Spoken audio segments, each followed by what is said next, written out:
So it's my pleasure right now to introduce, bring to the stage Steve Kozlowski. Steve is the chief scientist at the FDA. It's really great to have him here. Steve is a pediatrician who did got his medical degree at Northwestern and then did his pediatrics residency at the University of Illinois. He's been at the FDA for over 2 decades. He's really an expert in vivo models of drug development. He's spent a lot of time working on biosimilars, vaccine safety. He's had several leadership roles at CDER, including director of the Office of Product Quality Assessment and also director of the Office of Pharmaceutical Quality, and spent 18 years as director of the Office of Biotechnology Products in CDER's Office of Pharmaceutical Quality. So a lot of experience, and it's great to have him here to co-moderate this session. And we have a series of speakers that will be joining us remotely, and I will go ahead and introduce the first speaker, who is Kyle Diamantas. Kyle, I hope I'm pronouncing your name properly here. Kyle is an attorney. He's a Gator, University of Florida, Levin Law School alum.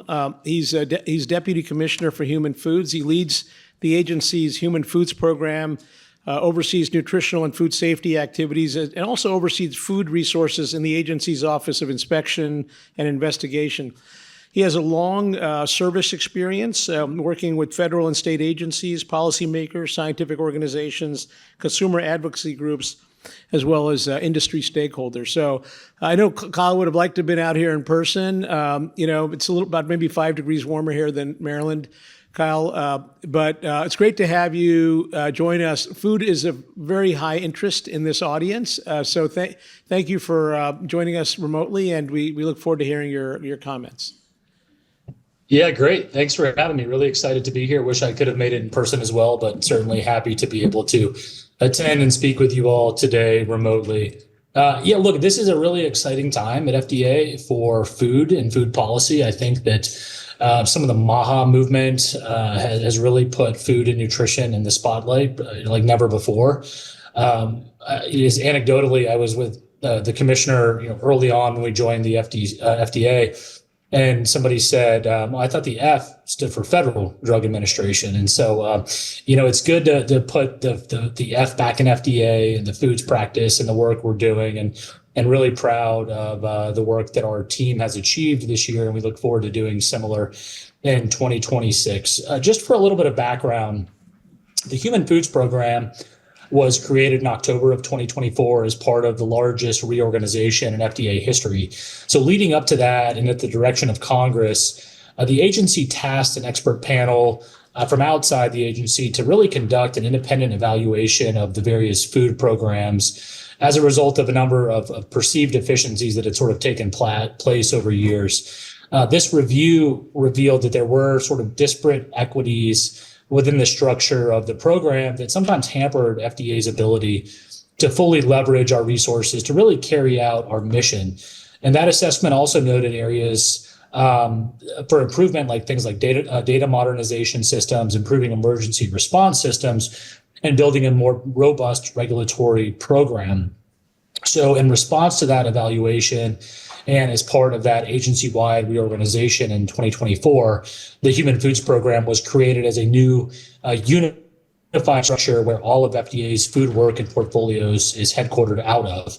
And we really took efforts, and I joined just after this reorganization, but the agency was really methodical in the way it approached creation of the Human Foods Program with a goal to really facilitate consistent, systematic, and intentional risk management approaches to our regulatory responsibilities.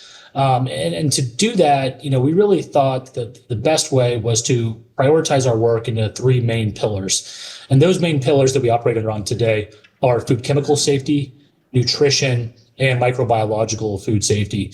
In the food chemical safety space, that's really ensuring that exposure and consumption to chemicals with additives and contaminants that occur in food are safe, as well as advancing our dietary supplement safety portfolio. And that's a really robust area. We're really working hard to grow our food chemical safety work, and I'm going to talk a little bit more about that potentially later this afternoon. In the nutrition space, as part of the reorganization, the agency created a nutrition center of excellence. And our work there is really focused on elevating and empowering action on nutrition science policy and initiatives to help reduce some of the prevalence of diet-related chronic diseases. I talk a lot about the rates of diabetes and obesity in this country and sort of the root causes of chronic disease. And a lot of the work we do towards that is driven out of our Nutrition Center of Excellence. And then finally, we have a third pillar, which is our microbiological food safety pillar. And while you hear most of the talk coming out of our foods practice and food space and the nutrition and food chemical space, it's actually the microbiological food safety space where we have the most spend and the most headcount by a pretty wide margin. And that's where we really focus on advancing strategies to prevent pathogen-related foodborne illnesses, really in close collaboration with a number of state and federal agencies like the CDC, as well as industry and other stakeholders.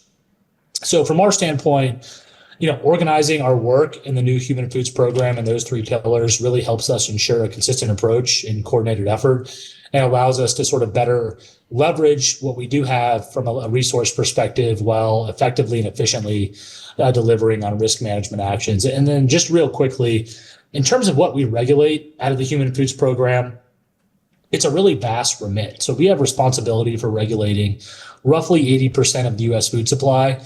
That's approximately $1 trillion in food and dietary supplements, with the USDA regulating the other 20% of the food supply, mostly meat and poultry products. Within that portfolio, we have approximately 90,000 domestic registered food facilities, 128,000 foreign food facilities, 35,000 produce farms, and 12 million import shipments annually. And in terms of funding, unlike my friends in the drug, device, and biologics space, we are essentially entirely funded through congressional appropriations, meaning we have no user fee funding. And so we do all of that, 80% of the food supply, over 200,000 facilities. We do all of that work on an annual budget that's about half that of the Dallas Public School District. So we have to just continue to be really methodical with how we use our funding and really focus that on high impact areas for us in the nutrition space. Thanks. Thanks, Kyle. We're going to come back with some Q&A after all the speakers have had a chance to make some opening remarks. And next up, we have Michelle Tarver. Michelle is a visionary public health executive.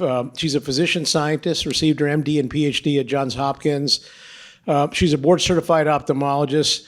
I've been fortunate enough to collaborate with Michelle on many projects, and including a regulatory science project that developed in the PRO instrument. And what I can tell you about Michelle is, having been around a lot of smart people most of my life and currently in my career, whenever you're in a room with Michelle, everyone talks, and then everyone asks Michelle, what should we do?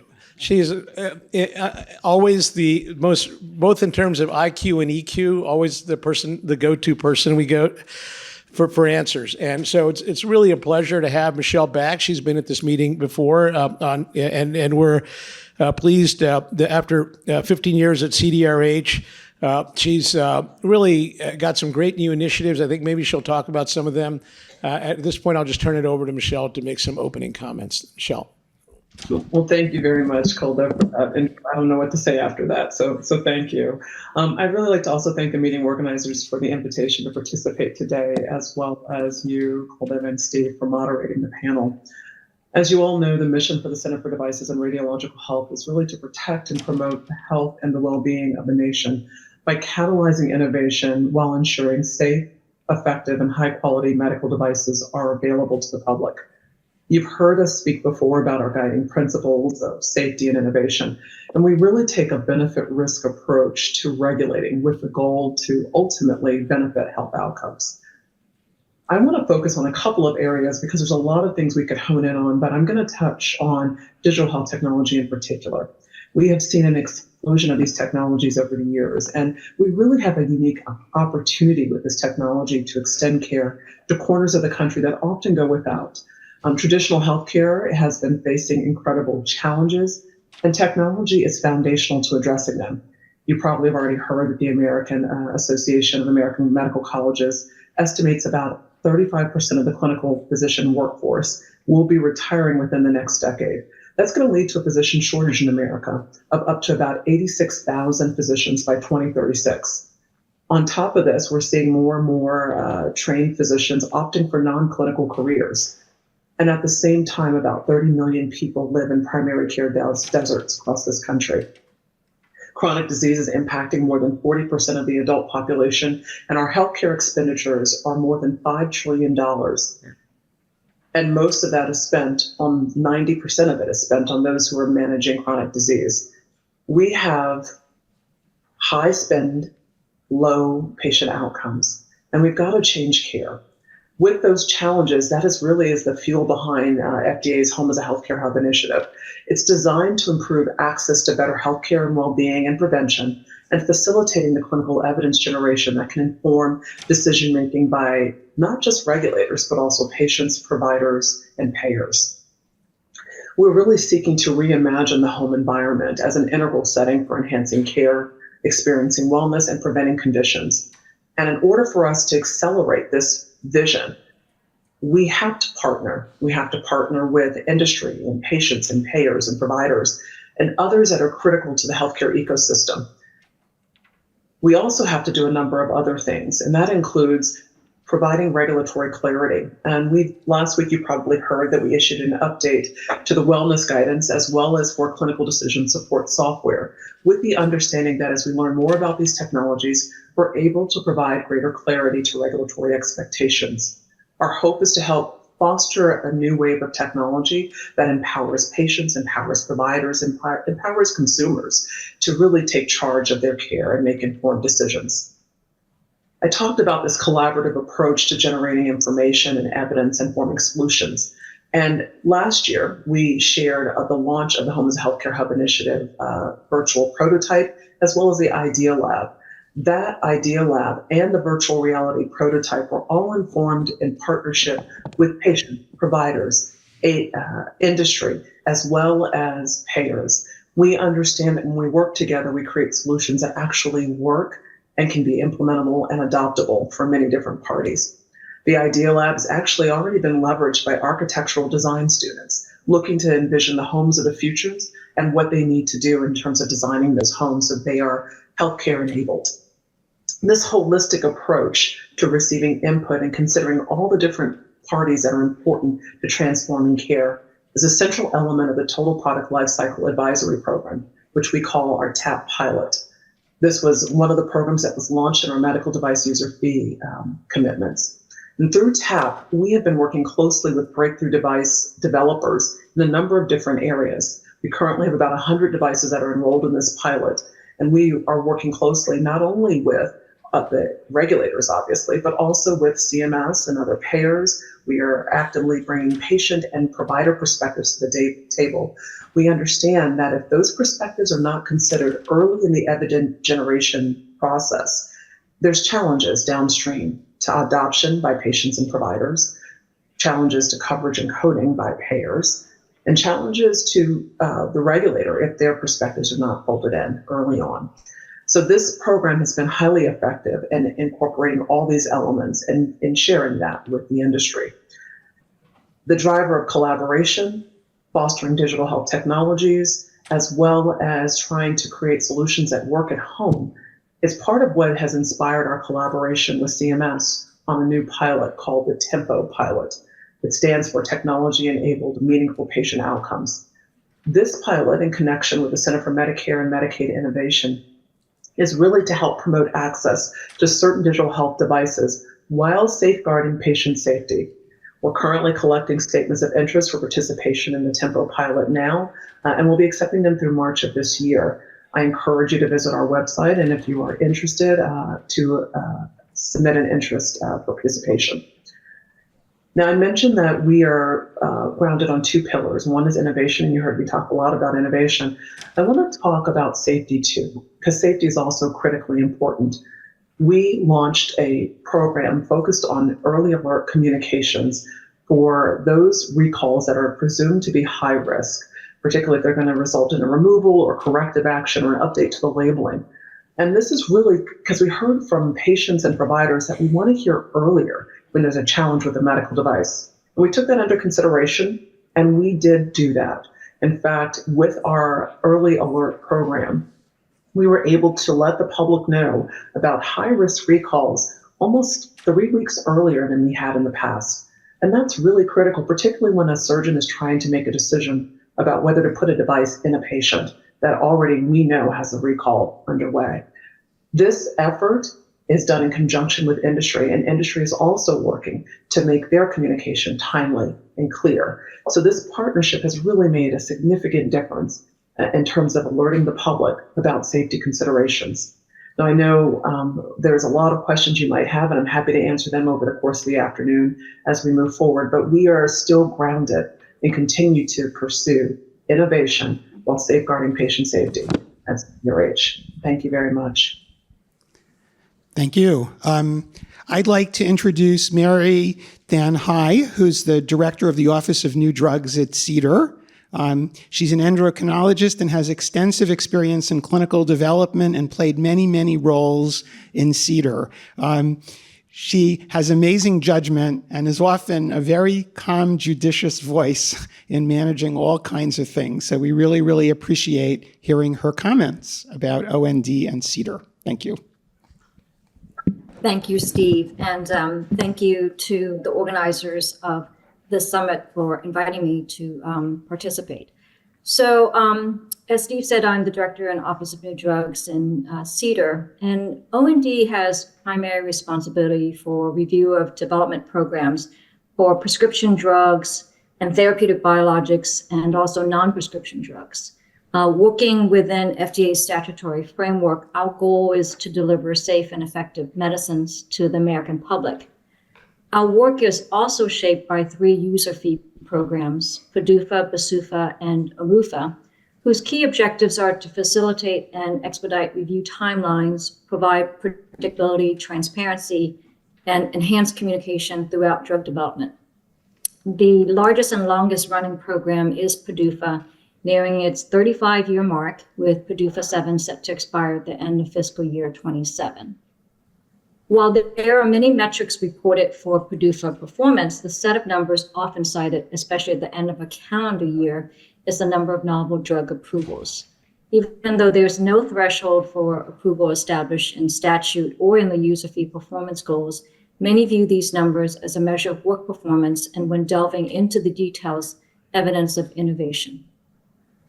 So in 2025, CDER approved 46 novel drugs of therapeutic biologics. This is actually, on par with the last 10 years as well. Well over 50% of these novel drug approvals were ones that actually use one of our expedited programs.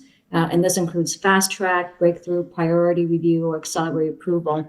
And well over 50% of these approvals were first approved in the US.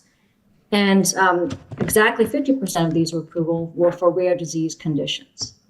In addition, for these 46 novel drug approvals, we were able to exceed the PDUFA goal date for taking an action on 96% of these approvals, and 85% of them were first cycle approvals, which, if you compare them to the first cycle approval rates in FDA's fiscal year 24 performance report to Congress, this first cycle rate is higher than the rates reported for fiscal years 2019 through 2023, which range from 73 to 77%. So it was an impressive year in 2025. And while there's always more emphasis on novel therapy approvals, innovation shouldn't focus on the one and done asset, but should consider the potential uses of that novel therapy beyond its initial approval. So equally, if not more impressive, are the approval numbers for new indications for approved therapies, expanding use to new patient populations, including the pediatric patient population. And those numbers aren't fully tallied yet, but when they are, they will likely exceed 200. So with that background, I want to now talk more about the innovative programs in drug development that I believe contributed to these successes and areas that we can look forward to advancing in 2026. Over the years, PDUFA has introduced programs designed to advance innovations in drug development and review. Programs such as the Model-Informed Drug Development Program, the Complex Innovative Design Program, also known as MIDD and CID, respectively. These were first introduced under PDUFA 6 as pilots to establish processes for application submission, acceptance, review, and disclosure or development of guidances, and the hosting of public workshops to broadly communicate learnings and receive feedback from stakeholders. These established programs have clearly facilitated drug development across different therapeutic areas and have been reported by multiple sources that there are cost savings to industry.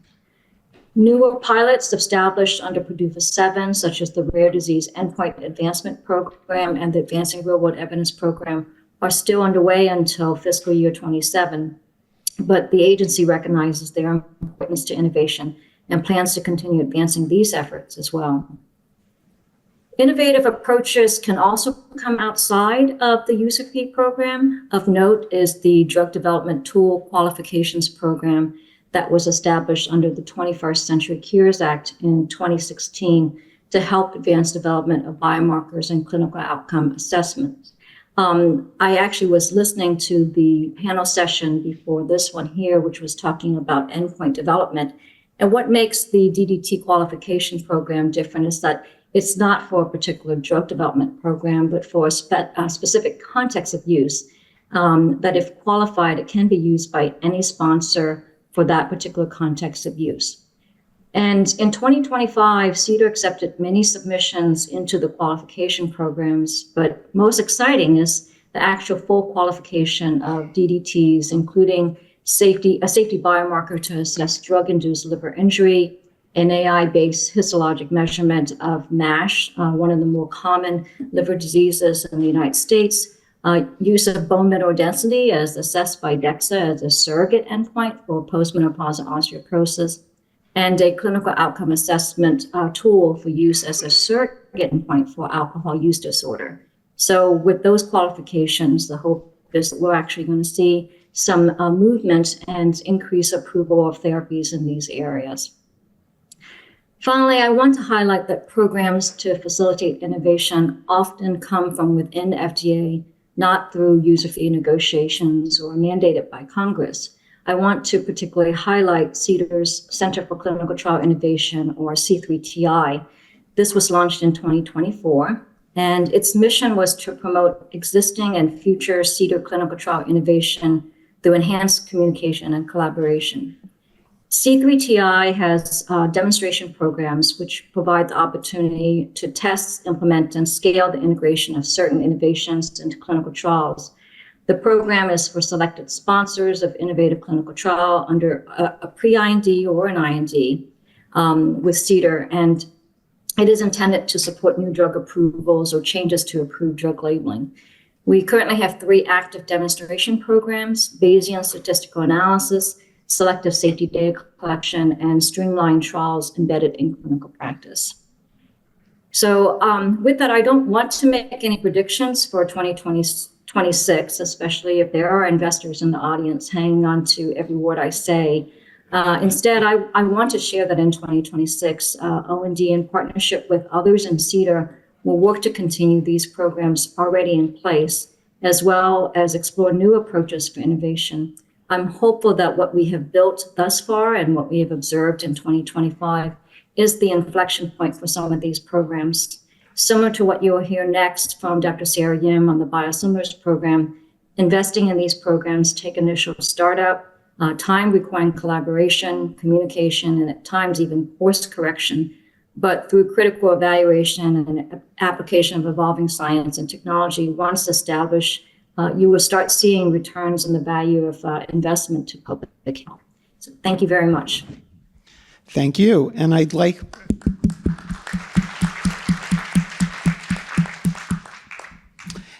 to introduce Dr. Sarah Yim, who's the director of the Office of Therapeutic Biologics and Biosimilars. Sarah had been a clinical reviewer and led clinical review groups in rheumatology for new drugs. She had led a division in generic drugs, and now she leads the office that deals with biosimilars. So she has kind of extensive experience across developing drugs in different ways and different points of time. And so we're really welcome her to tell us more about biosimilars. And we've also worked together for many years, as I was very involved in the quality and analytical similarity side of biosimilars. Yeah, thanks for that introduction and for the invitation to speak on this August panel. Harkening back to what Mary sort of alluded to, 2025 was a big inflection point for biosimilars in the US. And, when I reflect back on biosimilars and its kind of pathway, it really is, it's a relatively new program. It's been 15 years since the enactment of the Biologics Price Competition and Innovation Act that established the biosimilar pathway. It's been 10 years since the approval of the first biosimilar, and only 4 years since the approval of the first interchangeable biosimilar. So we're still a relatively new pathway. And for a long time, people were questioning, well, is this pathway going to succeed or not? And I'm happy to say today that I think we're getting over the hump and we're about to pick up speed. So that's what I'm going to describe in terms of a brief update for you today. In 2025, we approved 18 biosimilars, and that's about a 30% increase in the total number of biosimilars. We went from 63 to 81 approved biosimilars. There were 3 additional reference products that have biosimilars. After our interchangeability guidance update, which was published in mid-2024, where we essentially streamlined expectations, at least default expectations for interchangeability, removing switching studies as a default, we have been able to approve more than double the number of biosimilars that were approved as interchangeables, and went from 14 to 36 in 2025 alone. And then the big news of 2025 was we were finally able to publish an update to the scientific considerations guidance, which conveyed that comparative efficacy studies were not expected as a default for most well-characterized, highly purified therapeutic proteins. And so comparative efficacy studies, I mean, this is a topic that it took several years of, discussions and workshops and talking with people and educating people. And so why did we make that effort? Well, comparative efficacy studies are a very time and resource intensive endeavor that can add years and millions of dollars to a biosimilar development program. They're also not scientifically warranted in the sense that clinical studies are not sensitive to the small differences typically seen in biosimilar development programs, which must meet a highly similar analytical standard. And then modern analytical approaches allow for a very comprehensive and robust comparison that typically leaves very little uncertainty. So 2025 was a banner year for us to get that out there. And it also sort of promulgated a new effort on the international stage for us to do a multidisciplinary guideline that's intended to provide additional clarity on when comparative efficacy studies are likely to be more useful. So it's not a never, it's let's be scientific and judicious about when we expect these expensive and resource-intensive studies in biosimilar development programs. And then for 2026, our plans are to continue work on the international front. We're going to work on user fee negotiations for BsUFA 4. And then we're going to continue to work on topics that will hopefully continue to enhance the efficiency in biosimilar development. Topics that have been raised by stakeholders include the possibility of a global comparator, because most of these programs are global, and also streamlining delivery device expectations. And then we really expect a big bump in interest toward biosimilars, sort of following on what we saw with streamlined interchangeability expectations, we expect to see people coming in with proposals for more and more biologics that maybe up until this point didn't have a lot of interest. So that's our hope for 2026. Thank you. So I'm going to talk a little bit about the Office of the Chief Scientist at the FDA. The idea of a chief scientist was envisioned in a science board in 1997 after a review of intramural research at the FDA. It took almost a decade, till 2007, until there was a chief scientist position. And that role is to oversee, coordinate intramural research, but it's kind of expanded to cover some extramural research roles and programs such as scientific integrity, laboratory safety, the IRB for FDA-supported research live in the Office of the Chief Scientist. Kyle mentioned the reorganization in October of 2024, which formed the Human Foods Program. In that reorganization, a number of functions moved into the Office of the Chief Scientist, and so I want to focus on talking about two of those. One of them is the move of the Office of Cosmetics and Colors, and then certain regulatory testing labs. So starting with cosmetics. So Kyle told us about the F in FDA, right? People forget that it's foods.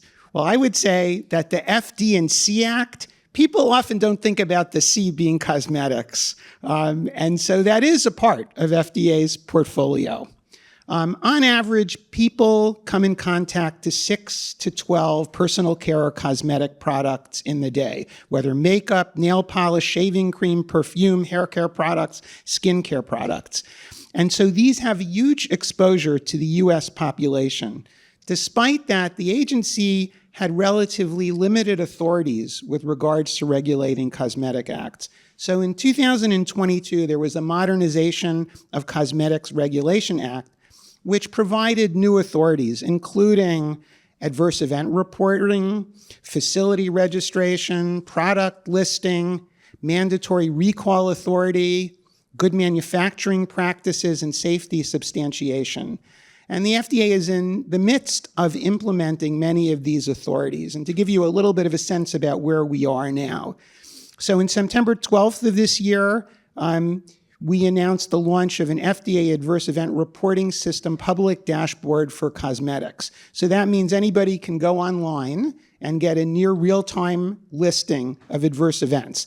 This matches what's happening more broadly for adverse events, which happened slightly earlier, this real-time dashboard. And this really aligns with the Commissioner's goals of transparency. And in looking at that dashboard the day or two before this meeting, there were about 125,000 cosmetic adverse event reports since 2009, but more than 50,000 of those were mandatory reporting required by MOCRA over 2024 and 2025. So clearly this is increasing the reporting of adverse events, and this sets us up certainly to get a better understanding of what risks are or are not associated with cosmetic products. Before MOCRA, cosmetic manufacturing facilities and products were reported voluntarily. And at that point, there were about 5,000 facilities that were voluntarily reported and approximately 35,000 products. With required registration of facilities and products, as of July, and an update hopefully will come soon, more than 12,000 manufacturing facilities were registered, which is more than a twofold increase, and more than 780,000 products, which is more than a 20-fold increase. So this is really giving us a much better understanding of the very large portfolio of cosmetic products that the US public uses and is exposed to. On December 18th of 2025, we published a draft guidance, a Q&A about mandatory cosmetic recalls, really describing the FDA authority if a voluntary recall is not initiated by a sponsor for a problematic product, that we now have the authority to take steps on that. And most recently, on December 29th, FDA published a report on PFAS, so perfluoroalkyl and polyfluoroalkyl substances in cosmetic products. This product listing that I mentioned for was critical in that, because that became the data set to look at these products and their ingredients. And a little over than 0.4% of these products had 51 different types of PFAS. Of the most frequently used 25, there was incomplete or unavailable toxicology data, and we've shared that. And this really helps us identify gaps and gives us an opportunity to think about more research we should do. And in addition, this was only what was intended to be in products. We really don't have a handle on unintentional contamination of PFAS products. So this is a start on learning a lot more, and very important part of MAHA and the chemical safety that Kyle had referred to. There's still much to do. We need to issue a new proposed rule for asbestos testing in talc, GMP for cosmetics, record access, fragrance allergens, but we are moving along in this area, which I think really is beginning to get more appropriate authorities and regulation. I will jump for a moment to regulatory testing. So the FDA has several labs. Many of them are now in foods for food products and for medical products and tobacco and OCS that test products. And this actually becomes important in a whole variety of ways. It actually protects, brand manufacturers, because who knows what's out there that may be, whether it's counterfeit or attempting to find another pathway to market something that hasn't really been approved and gone through the processing. These testing labs use various suggested plans for what they should screen and what's high risk. Often the centers provide us with ideas about what should you do surveillance. And approximately in the past year, 10% of what we tested was violative in some way. These labs also mitigate shortages. Last year's conference actually talked about the Hurricane Helene and the loss of North Carolina manufacturing for Baxter saline, which really had a huge impact. And regulatory discretion was used to bring foreign approved products in the United States. And these laboratories tested over 400 bags of saline to be able to verify the sterility, particulates, and endotoxin of the material that we were bringing in by regulatory discretion. And one of the last things I want to mention is that associated with these labs are what we call satellite laboratories. They're small laboratories that are at facilities where a lot of imports or mail comes in.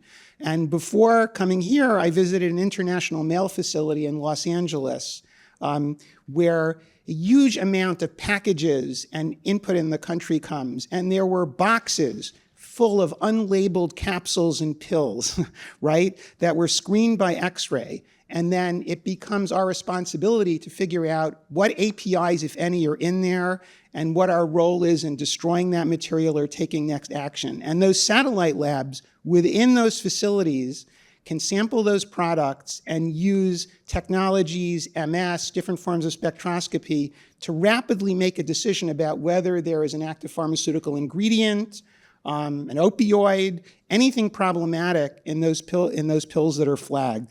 So that's actually a very important protection of the US public at the border. Looking forward, I think the labs sit on a lot of data. We heard a lot of data. Clinical trials, there's data that's missed for biomarkers.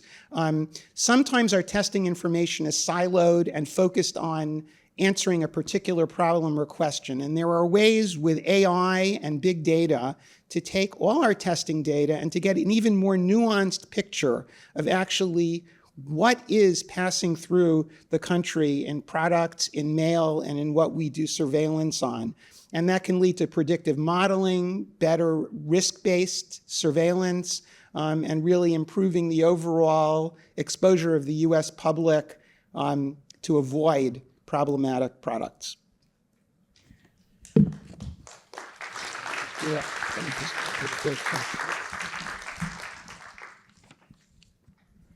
Okay, so we have some questions. And so for Kyle, you mentioned nutrition, and it's been in the spotlight over the past year due to the Secretary's interest in addressing diet-related chronic diseases. Can you talk a little bit about what we might see from FDA's Human Foods Program in 2026 when it comes to nutrition and food reform. Yeah, thanks, Steve. Happy to do so. Look, 2026 is poised to be a big year for food and nutrition reform. From my perspective, there's a lot of work we want to do, including tackling chemicals in the food supply, as well as a number of nutrition specifically focused topics. We this year, we signed a nutrition regulatory science program, or stood up a program with NIH, modeled after a very successful tobacco regulatory science program. And we really want to make sure that that gets launched and fully funded. I've talked to Jay Bhattacharya and others at NIH, and they're really committed to tackling and putting investments into diet-related chronic disease research, things like the impact of highly processed foods. And so we're really excited in 2026 to be able to stand up, fund, and begin research under that nutrition regulatory science program in coordination with NIH.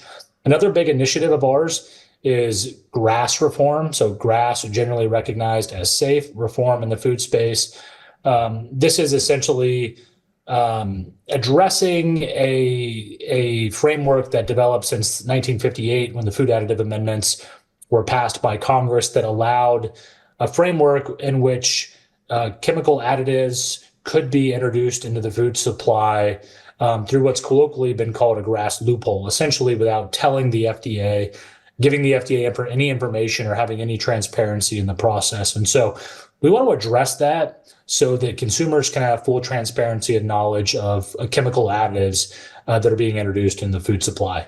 We've got a draft rule, an MPRM, that is currently pending at OMB. And so we are hoping that we're able to finalize that rule in 2026 on GRAS reform. A couple of other big areas would be front of pack labeling. There was an MPRM that concluded mid-2025. We got, I think, 60,000 comments on that. And so we're working our way through a front of pack labeling scheme, and then working towards a unified federal definition for ultra-processed foods. That's something that the Secretary's been really passionate about. We've seen sort of disparate definitions of that develop in numerous places. California has led the way. They just created a definition of ultra-processed foods within the past 60 days. Several other states are working to do so. And so we're working to create a federal framework for defining ultra-processed foods in 2026. And then lastly, I'll just hit on continuing to provide public health messaging and awareness on things like added sugars, sodium, and really working to address those root causes and drivers of chronic disease. Thanks, Steve. Thanks, Kyle. Great information. I have a question for Michelle. Michelle, thanks. First of all, thanks for giving an update on TAP. Amazing that 100 companies or 100 products are now in that program. You mentioned Tempo, and you also mentioned a deadline in March for Tempo. Can you just expand a bit more on what Tempo is all about and how you envision it fostering innovation? Sure, thanks for the question. The Tempo pilot is really designed as an approach that can help those digital health technologies that may not be currently authorized to help improve patient outcomes, but are looking to seek that type of an indication, get in the hands of patients and providers sooner, but still generate the important information that can lead to an informed labeled indication. So for example, there may be a device that is in one of the 4 areas that the Access Pilot Program, is supporting, which is cardiometabolic, pre-cardiometabolic, so like pre-diabetes or obesity, areas such as heart failure is cardiometabolic, behavioral health, such as anxiety and depression, as well as musculoskeletal, so chronic arthritis. There's a technology that improves outcomes in those patient populations. They may be considered for inclusion in the Access program, which would lead to increased payment as a result. Well, there's a lot of technology that's happening in those spaces, but they may be seeking to stay in the wellness arena, meaning not a medical device. We're hoping that companies will consider, look, come online and be a medical device so that you can be paid for those services and that we can actually truly transform healthcare outcomes for patients. But in order to do that, we want you to submit to the FDA, saying that this is your intention, that you are looking for a medical device claim, and that you are willing to work interactively with the agency. This is really a fluid program where we are hoping that companies will come in. We've got a number of them, quite a few, that have already applied. We're keeping this application process open until March, and then we'll be selecting 10 for each of those 4 different categories as an initial pass. The expectations of the program is that the company will meet with the agency and come up with an evidentiary plan that will support a marketing decision that we will exercise enforcement discretion over the time course in which they are collecting that data, with the stipulation that it will only be within the access program that they will be distributing that particular device. So it is a very limited set. There's rural data that will be generated as part of the access program that will be leveraged by FDA as well to inform that marketing authorization. And there's some expectations about transparency, delivery of data, agreement on the evidence generation plan as part of that. And on a case-by-case basis, we will be exercising enforcement discretion. So really a novel way of approaching regulating digital health technologies that really have the potential to expand and improve patients' access to ongoing prevention, care, and monitoring of their healthcare condition. Thank you. Thank you, Michelle. So, Mary, one of the last questions posed in an FDA panel at this meeting in 2025 was about transparency. If we could share information more broadly, would it be better for the public? This past year, FDA has started posting complete response letters. Can you comment on whether this has increased innovation or whether there are other ways FDA could increase transparency to enable efficiency in drug development? Thanks for that question, Steve. So at this point, I don't know the exact numbers of the CR letters that have been released, but I think it's probably under 100. So it's probably hard to say what that impact is on innovation. I have seen some of the letters that have been posted, and I think how it contributes to innovation does depend on what's first conveyed in the letter, and also what is has been redacted. For example, I did see a few letters where they had everything redacted under the deficiency subheadings that have that are non-clinical or product quality. And that's, rightfully so, because we cannot release information that's considered company confidential, trade secret, or if there's any personal or private information. But there are other reasons that FDA may refuse to approve a marketing application, and that's in our regulations. So I think, probably what's also useful in not just looking at the, not just releasing the CR letters, but also looking at the reasons behind it. How often are we actually doing issuing CR letters because of product quality or because of a safety finding that outweighs the benefit or lack of substantial evidence effectiveness? So really, to your question, I think the ability to release CR letters to help innovation, I think time will tell. I do think, though, that how we write the CR letters will need to be carefully considered. First, it has to be factual and not too pithy. And even if you have a very factual and lengthy letter that doesn't get a lot of information redacted, we have to remember that the CR letter is that final regulatory decision of an entire drug development program for that indication. And there's more that happens during the review of that marketing application, and certainly more before the submission of that marketing application that we can't possibly summarize in a CR letter. So if we attempt to do that, we might as well start talking about releasing redacted action packages of CR programs. I think that that's a much more touchy subject. For such an endeavor, while probably of great value, is very resource intensive to our staff that are responsible for this. But there's also a greater risk that the risk of releasing those action packages could result in inadvertent disclosure. That is certainly a risk not only to companies but to FDA. So I think we would definitely have to entertain, give that more thought before we entertain to mitigate that risk.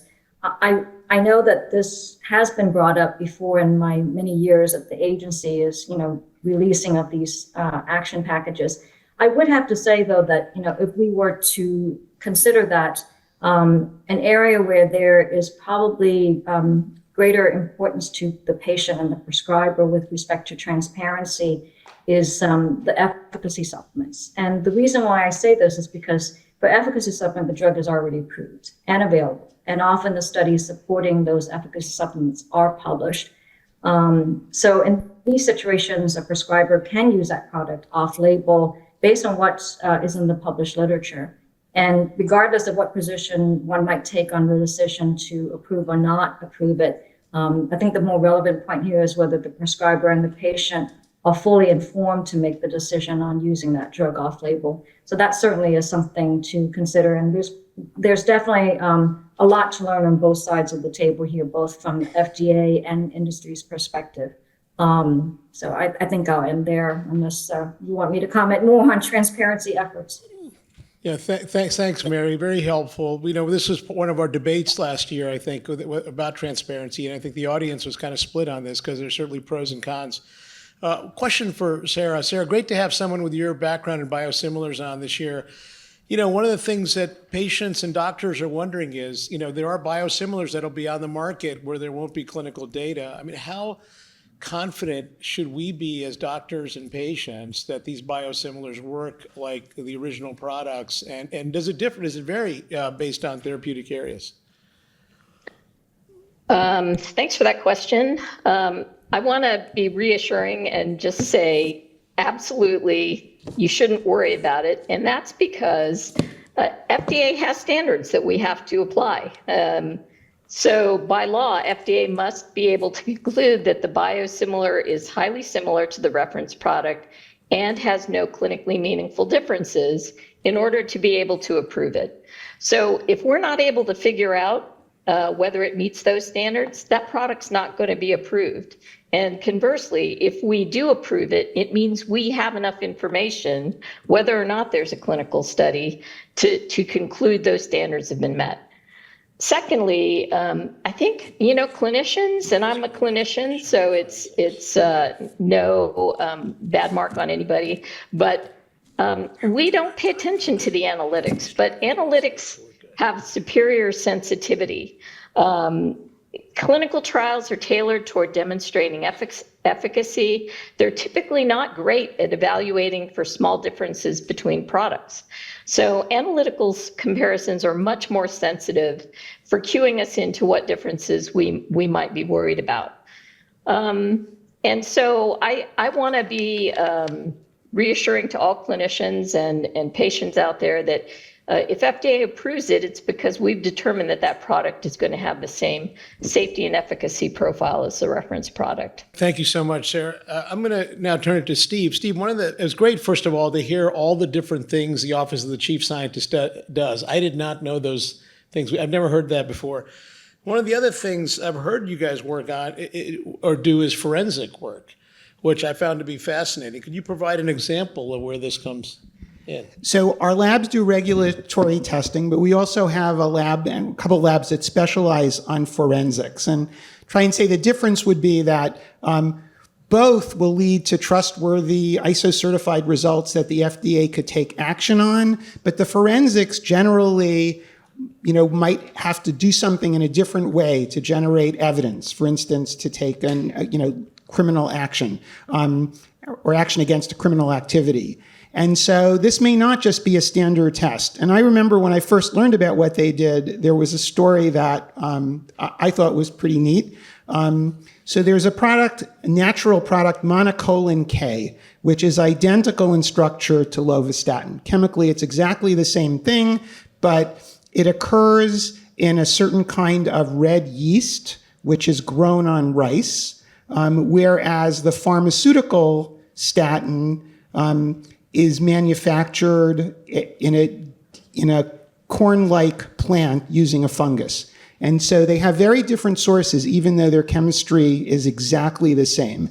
And when the labs find very high levels of a statin in one of these natural products, the suspicion is that this wasn't natural, that this level is much too high to be explained. And so one is based on feeding the organism with rice and the other with corn. But corn and rice utilize different levels of selectivity in carbon-12 versus carbon-13. In fact, this is one way you could check for corn syrup in products, and it's been used for that purpose.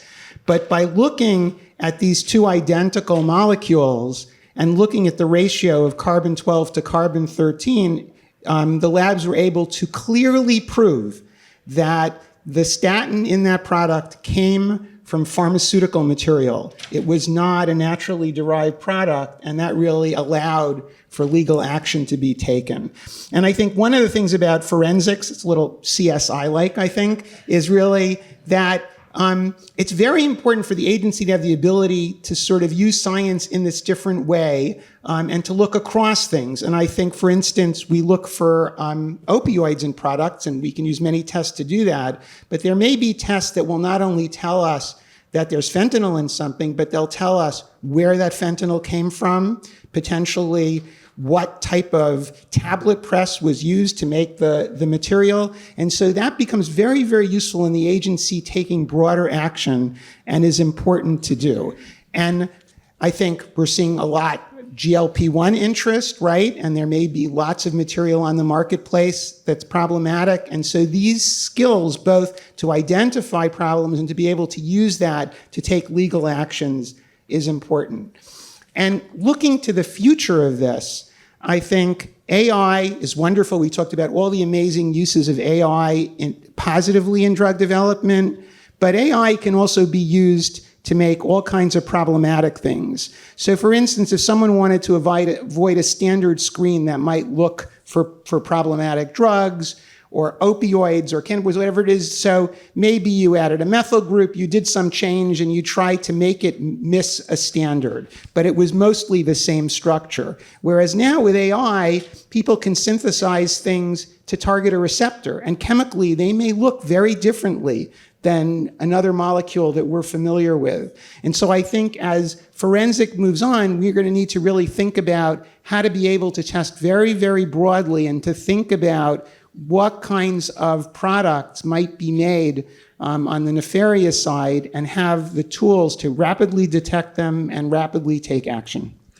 Thanks, Steve. And speaking of food, I want to go back to Kyle. Kyle, this time of year, when I go to the grocery store and I see blueberries from Peru, I'm wondering, should I buy them or wait till the British Columbia blueberries come out in about 6 months? And you guys have just instituted a new post-market risk prioritization program to look at chemicals. And I'm just wondering if there's anything you can share about this process right now.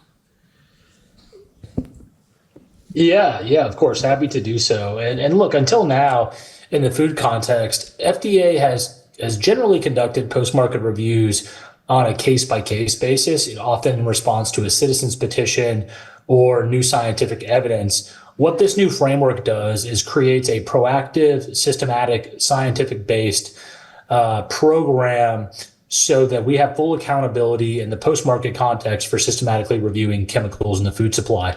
What we've developed is a modernized scheme, a prioritization scheme to rank chemicals. So it's really sort of a belt and suspenders approach is the way I think about it when you look at both our post-market prioritization scheme as well as GRAS reform on the front end. So GRAS deals with chemicals and additives entering the market, and then this scheme deals with systematic review of chemicals once they're already in the market. And so what we've created is essentially a schema in which there are a number of factors including, is this a substance or chemical that's banned in another country? Is it used for foods and vulnerable populations? What are the amounts of it that are used?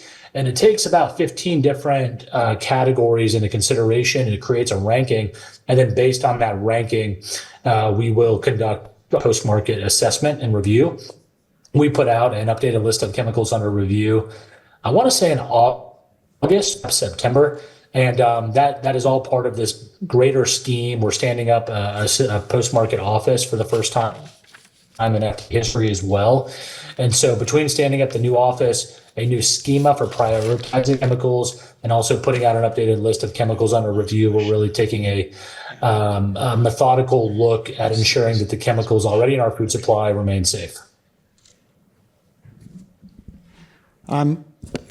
Thank you.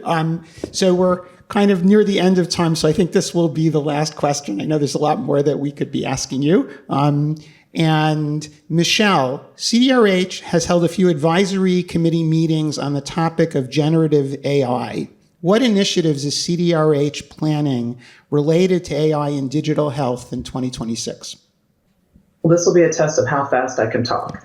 I will just say, primarily, we are really leaning forward in terms of clarifying regulatory expectations. You heard me allude about the wellness guidance updates, and some of that is to lay out clearly that certain physiological parameters could be considered wellness if they are carefully crafted. In other words, if they have validation data that supports that they measure the concepts they say they measure, but they're not saying they're medical grade or estimates of a clinical concept unless they truly can validate and show that they can do that. And they clearly are making assertions within the wellness sphere. So the update is to kind of clarify that bright line between what is a low risk device and wellness, therefore, or not.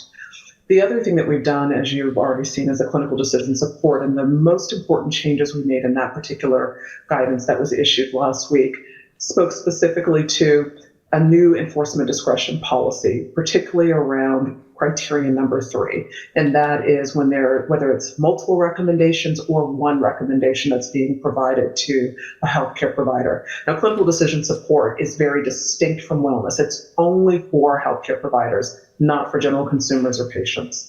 But it clearly lays out that we are going to consider it a device, but we're going to exercise enforcement discretion if it is making one recommendation. And we have put a number of examples about what would fit in that category, as well as additional examples of what is a device that would be subject to FDA's regulatory oversight. The other thing that we have done is we've really started to lean into the AI, generative AI-enabled technologies, particularly when it comes to mental health. There's been a lot in the press, I'm sure many of you have seen, with respect to that. And we had an advisory committee this past November that spoke specifically about that topic and how one considers benefits and risks in that space, in particular, depending on whether it's over-the-counter or prescription and who the patient population would be, pediatrics, adults, et cetera. We are going to be making great strides this year in helping to clarify some of our regulatory expectations around those particular technologies in that space. And we are really looking in the modern age, of how software should be regulated. We will be taking a very deliberate look at that over 2026.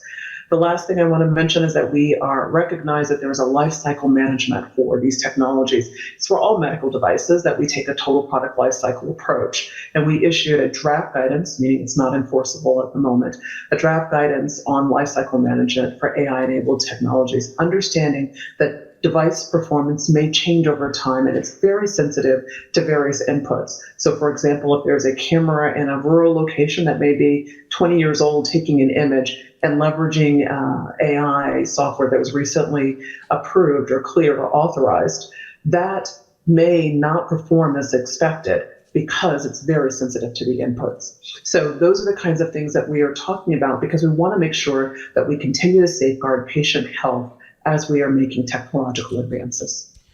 Michelle, thank you. And thank you, Mary and Sarah and Kyle, especially on a late Sunday afternoon where there are NFL playoffs on TV. Hopefully next week or next year, we can have you all in person here. Kyle, you get the award for the best background. I love that picture. And Steve, special thanks to you for making the trip out here and really enjoyed co-moderating with you. We're going to move right to the debate. I think I'm going to ask Joe Wu and our mystery guest to come on up to the podium right now. And thank you to Kuldev, too, amidst everybody else, too. Thank you. Thank you. That's the first person.